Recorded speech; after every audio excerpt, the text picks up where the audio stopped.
রোজা রাখা অবস্থায় কি গুপ্তাঙ্গের লোম পরিষ্কার করা যাবে? তারাবির নামাজের মাঝে বা শেষে কি দোয়া করা যাবে? রোজা অবস্থা যদি হস্তমৈথুন করে তাহলে রোজা ভেঙে যাবে কিনা? ভেঙে গেলে যদি সাথে সাথে ফরজ গোসল করে পুনরায় রোজার নিয়ত করে তাহলে কি রোজা হবে? বর্তমান সময় মহিলারা বাড়ি বাড়ি গিয়ে মাহফিল করে এবং মহিলা বৈঠক করে, ইসলাম এবারে কি বলে? বিকাশ বা মোবাইল ব্যাংকিং এর মাধ্যমে যদি জাকাতের টাকা পাঠানো হয় তাহলে তার চার্জ কাকে বহন করতে হবে? জাকাত দাতাকে না জাকাত গ্রহীতাকে? জাকাতের টাকা কাউকে না বলে দেওয়া যায় হবে কিনা এবং ভাই বোনকে জাকাত দেওয়া যাবে কিনা? পাকা চুল বা দাড়ি তুলে না ফেলে বেছে বেছে কেটে ফেলা যাবে কিনা? যেহেতু তুলে ফেললে গুনাহ হয় তাই কেটে ফেলা যাবে কিনা? রোজা অবস্থায় স্বপ্নদোষ হলে কি রোজা নষ্ট হয়ে যায়? রোজা অবস্থায় ঘুমের মধ্যে স্বপ্নে কিছু খেতে দেখলে কি রোজার কোনো সমস্যা হয় কিনা? ফিতরা কি আলাদা করে রেখে ঈদের পর আদায় করা যাবে?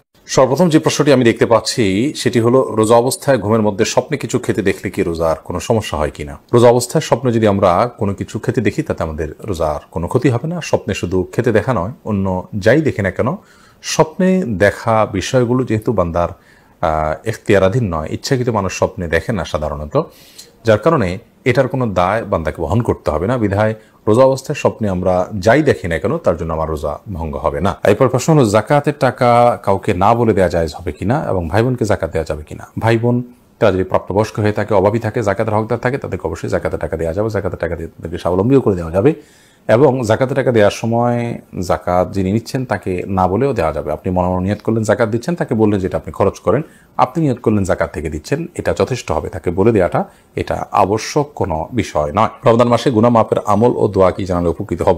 রমজান মাসে গুনাহ মাপের জন্য সবচেয়ে বেশি যে কাজটি করতে হবে তাহলে শিরক থেকে নিজেকে পরিচ্ছন্ন রাখতে হবে, মুক্ত রাখতে হবে এবং হিংসা, বিদ্বেষ, শত্রুতা, মানুষের প্রতি এগুলো থেকে নিজেকে মুক্ত রাখতে হবে। সেই সাথে আল্লাহ রাব্বুল আলামিনের কাছে কায়মুর বাক্যে দোয়া করে যেতে হবে। এটি হলো রমজান মাসে দোয়ার কবুলের এবং আল্লাহর কাছ থেকে ক্ষমা লাভের জন্য সবচেয়ে বড় মাধ্যম। এই বিষয়টি করতে হবে, অপরাধ থেকে, গুনাহ থেকে বেঁচে থাকার চেষ্টা করতে হবে। এরপরে প্রশ্ন হলো, রোজা অবস্থায় স্বপ্নদোষ হলে কি রোজা নষ্ট হয়ে যায়? উত্তর হলো না, রোজা অবস্থায় স্বপ্নদোষ হলে রোজা ভঙ্গ হয় না। একটু আগে আমরা বলেছি, স্বপ্নে যাই কিছু দেখুক মানুষ, তার জন্য বান্দাকে কোনো দায়বদ্ধতা বহন করতে হয় না। তবে স্বপ্নদোষের ফলে যদি বীর্যপাত হয়ে থাকে তার ফলে গোসল ফরজ ঠিকই হবে। এছাড়া স্বপ্নদোষের কারণে রোজা ভঙ্গ হবে না। বর্তমান সময় মহিলারা বাড়ি বাড়ি গিয়ে মাহফিল করে এবং মহিলা বৈঠক করে, ইসলাম এবারে কি বলে? মহিলাদের মধ্যে দিন প্রচারের কাজ, দাওয়াতের কাজ করতে পারেন, সেটা শরিয়ার সীমানার মধ্যে থেকে পর্দার বিধান মেনে অভিভাবকদের অনুমতি সাপেক্ষে এবং যদি তারা নিজের জায়গা থেকে তারা দাওয়াতের কাজ করতে পারেন, আজকাল মোবাইলে অনলাইনে বিভিন্ন করা যায়, সেক্ষেত্রেও যদি সীমালঙ্ঘন না হয় সেটি তারা করতে পারে না। অনেক মহিলারা এই জাতীয় তালিমের মধ্যে মাশগুল হয়ে নিজের সন্তান, স্বামী, সংসার এগুলো থেকে তারা অনেকটা উদাসীন হয়ে যান, যেটা অনুচিত।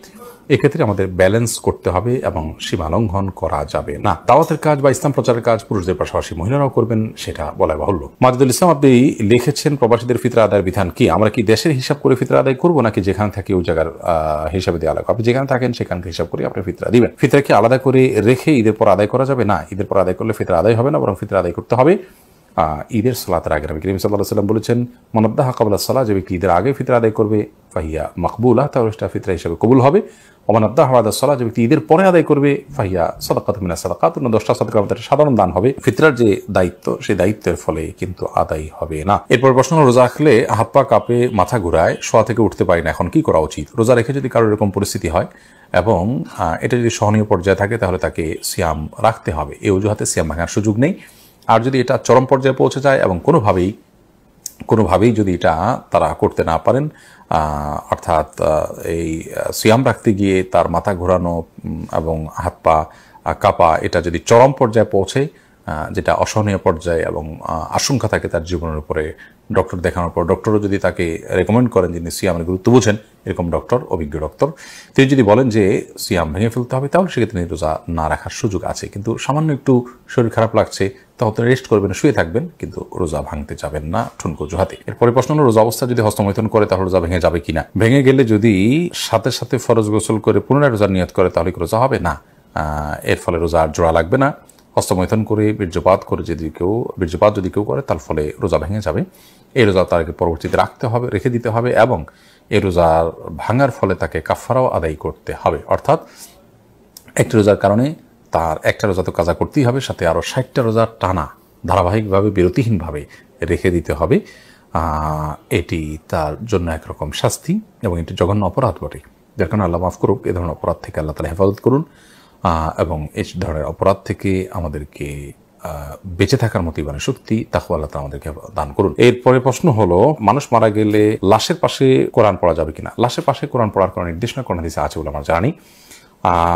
মৃত ব্যক্তিকে খুব দ্রুততার সাথে দাফন কাফনের ব্যবস্থা করতে হবে, গোসল দেওয়াতে হবে, তার জন্য আল্লাহর কাছে দোয়া করতে হবে, ইস্তেগফার করতে হবে, ক্ষমা প্রার্থনা করতে হবে, এটা আমাদের করণীয়। তার পক্ষ থেকে দান সাদকা আমরা করতে পারি, কিন্তু তার লাশের পাশে বসে কোরআন তেলাওয়াতের কোনো ফজিলত নাই। কোরআন তো যারা তেলাওয়াত করবে তাদের লাভ, মৃত ব্যক্তিত্ব এটাতে কোনো লাভ হওয়ার কারণ নেই। এরপরের প্রশ্ন হলো, তারাবির নামাজের মাঝে বা শেষে কি দোয়া করা যাবে? দোয়া তো যে কোনো সময় করা যায়, সে অর্থে আপনি তারাবি সালাতের মাঝে অথবা শেষে আপনি আল্লাহর কাছে দোয়া করতেই পারেন, কিন্তু এটাকে সিস্টেম বানিয়ে নেওয়া যে 4 রাকাত পর পর দোয়া কিংবা শেষ হওয়ার পর সুনির্দিষ্ট একটি দোয়া গদবাদা হাত তুলে করা, এটিকে সিস্টেম বানিয়ে নেওয়াটা এটি বেদাতে পর্যবসিত হওয়ার আশঙ্কা আছে। শরীয়ত কোনো কিছু যদি নির্দেশ না করে সেটাকে শরীয়তের নির্দেশ মনে করে কিংবা সেটাকে শরীয়তের নির্দেশের মতো গুরুত্ব দিয়ে যদি কেউ আদায় করেন, তাহলে সেটাকে সওয়াবের কাজ, এই ইবাদতের পদ্ধতি বা নিয়ম যদি বানিয়ে নেন কেউ, তো সেটি বেদাতে পর্যবসিত হওয়ার সমূহ আশঙ্কা আছে।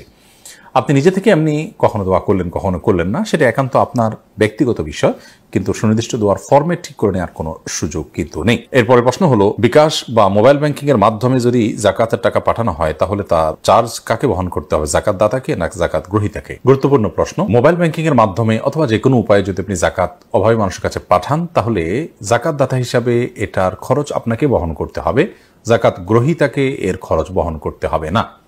জাকাত গ্রহীতা যদি এসে আপনার কাছ থেকে জাকাত নিয়ে যায়, সেটা সম্পূর্ণ স্বতন্ত্র বিষয়, তার খরচ তিনি বহন করবেন। বাট আপনার দায়িত্ব হলো, আপনি যখন তার কাছে জাকাত পাঠাবেন তখন পাঠানোর খরচটা আপনাকে বহন করতে হবে।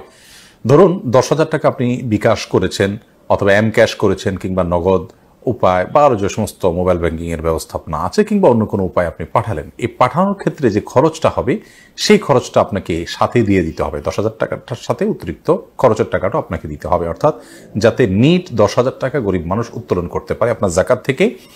যদি আপনি এটি না করেন, তাহলে সেক্ষেত্রে আপনার জাকাত থেকে যে পরিমাণ টাকা কস্ট হিসাবে বা চার্জ হিসাবে কাটা হবে, সে পরিমাণ টাকা আপনার জাকাত থেকে অনাদায় থেকে যাবে, সেটি আবার আপনাকে আদায় করতে হবে। ধরুন 10,000 টাকা উত্তোলন করতে তার 1,000 টাকা খরচ হলো ফর এক্সাম্পল, তাহলে অথবা 100 টাকা খরচ হলো কিংবা 200 টাকা খরচ হলো, এই যে টাকাটা খরচ হলো, এই কয় টাকা আপনার জাকাত থেকে কম আদায় করা হলো, কারণ গরিব এই 200 টাকা কম পেয়েছে, 9,800 টাকা পেয়েছে হয়তো, কথার কথা। তো সেজন্য জাকাত দাতাকেই পাঠানোর খরচ বহন করতে হবে। এরপরে প্রশ্ন, রমজান মাসে দৈনিক ওজিফা হিসেবে কোন কোন সূরাগুলো পড়বো? রমাদান মাসে পড়ার জন্য সুনির্দিষ্ট কোনো সূরা আমার জানা নেই যে অমুক অমুক সূরাই শুধুমাত্র পড়তে রেকমেন্ড করা হয়েছে। আল্লাহ তাআলা মাসে কোরআন নাজিল করেছেন, বিধায় গোটা কোরআনই বেশি বেশি করে তেলাওয়াত করা উচিত, বুঝে পড়া উচিত, কোরআনের মর্মচর্চা করা উচিত, কোরআন শোনাশুনি করা উচিত। নিজে তেলাওয়াত করবেন, আরেকজনকে শোনালেন, আরেকজনকে তেলাওয়াত করলেন, নিজে শুনলেন, এরকমটি রমাদানে করা উচিত। বাট রমাদান মাসে কোরআনে কারীমের তেলাওয়াতের জন্য সুনির্দিষ্ট কোনো অংশ ফিক্স নেই যে এটুকুই তেলাওয়াত করবেন বা এই সূরা বারবার পড়বেন, বরং গোটা কোরআনই আপনি তেলাওয়াত করার চেষ্টা করবেন।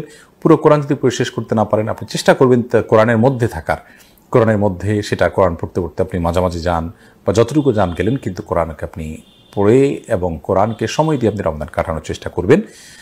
সুনির্দিষ্ট কোনো অংশই পড়বেন এমন কোনো রেকমেন্ডেশন কোরআন হাদিসে আছে বলে আমাদের জানা নেই। পাকা চুল বা দাড়ি তুলে না ফেলে বেছে বেছে কেটে ফেলা যাবে কিনা? যেহেতু তুলে ফেললে গুনাহ হয়, তাই কেটে ফেলা যাবে কিনা? কেটে ফেলা তাও তো এক ধরনের তুলে ফেলার মতোই, যদিও আক্ষরিক অর্থে হাদিসের খেলাফ হবে না কেটে ফেললে, তারপরেও হাদিসে যেটি বলা হয়েছে সেটি দ্বারায় এই চুল অপসারণ করা বা এটাকে লুকানোর যে চেষ্টা করা, সেটার বিরুদ্ধে নবী সাল্লাল্লাহু আলাইহি ওয়াসাল্লাম আমাদেরকে মানে সেটা না করতে বলেছেন, এমনটিও হতে পারে। সে অর্থে মানে আমরা যদি কেটে ফেলি, সেটিও তার সেই নির্দেশের লঙ্ঘন হবে সেক্ষেত্রে, এই জন্য এটা অ্যাভয়েড করা উচিত।